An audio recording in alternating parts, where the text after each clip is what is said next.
मुझे बचपन से ही भूतों से बहुत डर लगता था। लोग अक्सर सांप, बिच्छू, शेर, चीता, भाग जैसे खूंखार जानवरों से डरते हैं, लेकिन मुझे इन खतरनाक जानवरों की बजाय भूतों और चुड़ैलों से डर लगता था। भूतों और चुड़ैलों से डर लगने के कारण यह भी था कि भूतों और चुड़ैलों के सामने तो यह खूंखार जानवर भी नहीं टिक सकते। जब यह खूंखार जानवर आप किसी पर हमला करते हैं तो उसे पता चल जाता है कि हमला किसने और कहां से किया है, लेकिन भूत और चुड़ैल तो आपको बिना देखे ही आपकी जान ले सकते हैं, आपका नामो निशान मिटा सकते हैं। हमारे गांव में भूतों की कहानियां की कोई कमी नहीं थी। लोग अक्सर भूतों की कहानियां, भूतों के अनुभव, चुड़ैलों की कहानियां कहते मिल जाते थे। नहर के पास वाला भूत जो बारिश में 12 मवेशियों को नहर में डूबा कर अपना भोजन नहीं कर लेता था, तब तक वह नहीं मानता था।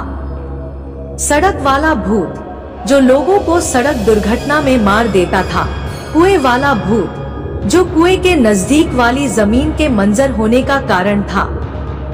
सबसे खतरनाक, रहस्यमयी और डरावनी थी सूखे बरगद के पेड़ वाली चुड़ैल। गांव में रिवाज था कि ऊपर लिखी सभी जगहों पर दीपावली को दिए जलाए जाते थे। माना जाता था कि दिए जलाने से भूत चुड़ैल शांत रहते थे। लेकिन दीपावली में भी सूखे बरगद के पेड़ पर अंधेरा ही रहता था। कहा जाता है कि पुराने जमाने में कई लोगों ने वहां दिया जलाने की कोशिश की, लेकिन कोई भी कामयाब नहीं हो पाया और कोई भी दिया वहां टिक नहीं पाया। सूखे बरगद के पेड़ के पास कोई भी नहीं जाता था, फिर चाहे वह बड़े बुजुर्ग हो, बच्चे हो, कोई भी नहीं।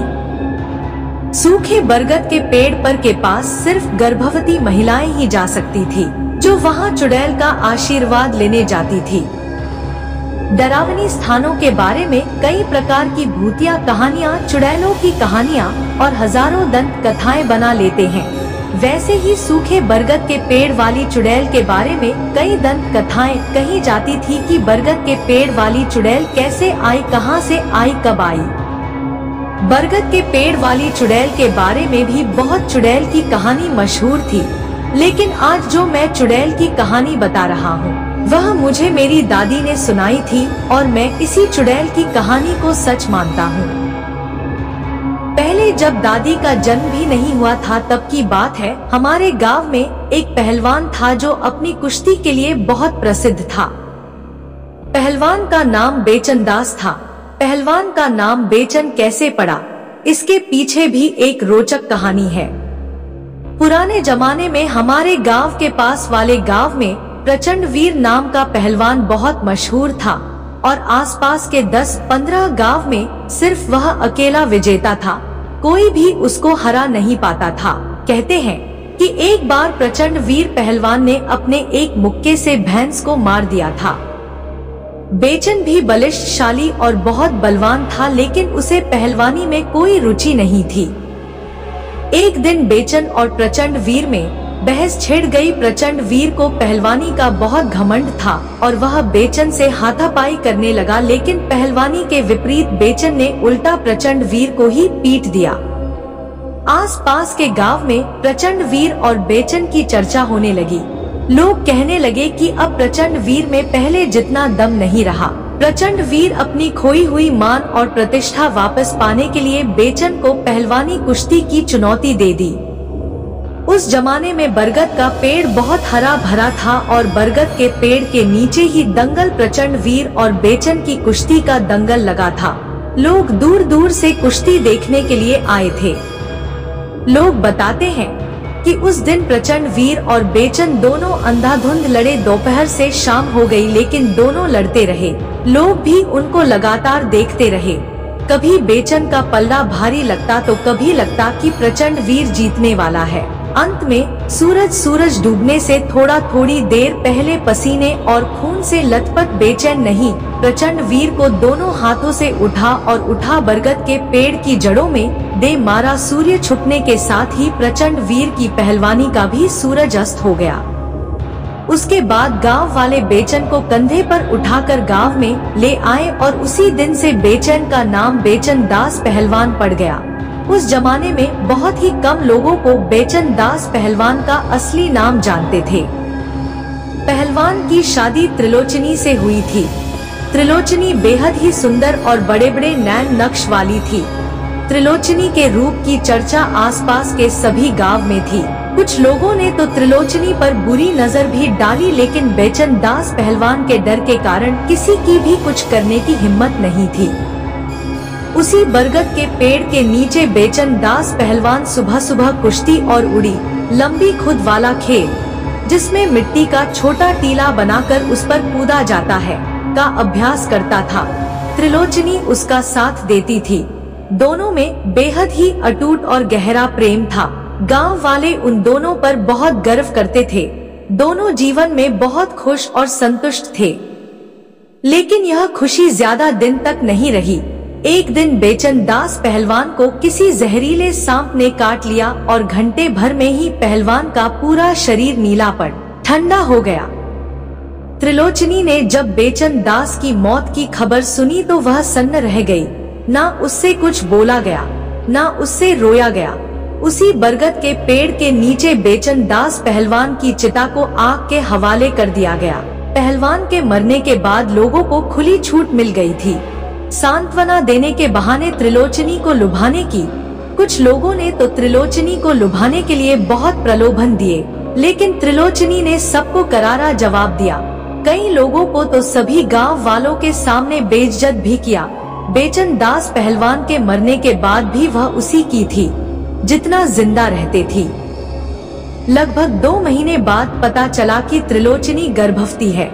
सभी लोगों को त्रिलोचनी के चरित्र पर शंका होने लगी और इस शंका का फायदा उन लोगों ने उठाया जिनको त्रिलोचनी ही ने सरेआम बेइज्जत किया था।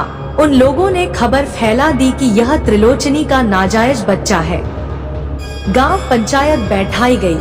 त्रिलोचनी ने गांव वालों को कोई सफाई नहीं दी, सिर्फ इतना कहा कि यह बच्चा पहलवान का ही है। लेकिन पंचायत के लोगों ने त्रिलोचनी पर भरोसा नहीं किया और गांव से बाहर निकाल दिया। त्रिलोचनी को पंचायत के निर्णय से कोई फर्क नहीं पड़ा, क्योंकि पहलवान की मौत के बाद त्रिलोचनी को किस गांव से कोई लगाव नहीं रह गया था। गांव से निकाले जाने के बाद त्रिलोचनी ने उसी बरगद के पेड़ के नीचे एक छोटी सी झोपड़ी बना ली। वैसे भी पहलवान की मरने के दुख में उसने खाना पीना कम कर दिया था। कुमलहा कर उसका पूरा शरीर मात्र हड्डी का ढांचा ही रह गया था। कुछ ही महीनों में उसकी उम्र 20 साल बढ़कर दिखने लगी थी और वह एक बुजुर्ग महिला की तरह बन गई थी। अस्त व्यस्त सफेद साड़ी में, कांति विहीन झुर्रीदार चेहरे, खुले बालों में वह बहुत भयावह दिखाई देती थी। उसका व्यवहार भी बिल्कुल अजीब हो गया था। त्रिलोचनी उस बरगद के पेड़ के नीचे बैठे बैठे खुद से बातें करती थी।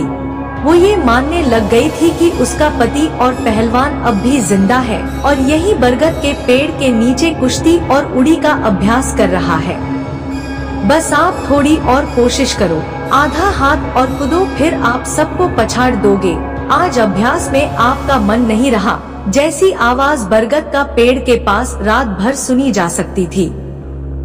कभी कभी त्रिलोचनी रात में उठकर जोर जोर से ताली और ढोल बजाने लगती, जैसा पहलवान के कुश्ती जीतने पर करती थी।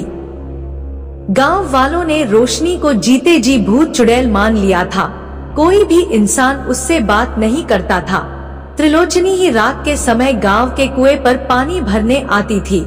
तब गांव की औरतों से 2-4 बातें कर लेती थी। गांव की औरतें भी उसके गर्भवती पेट को देखकर उस पर दया दिखाकर कभी कभी उसे कुछ खाने को दे देती थी। एक दिन गांव में बहुत जोर से बारिश हो रही थी। काले बादल, घनघोर अंधेरी रात में त्रिलोचनी प्रसव पीड़ा से तड़प रही थी और दर्द से जोर जोर से चिल्ला रही थी।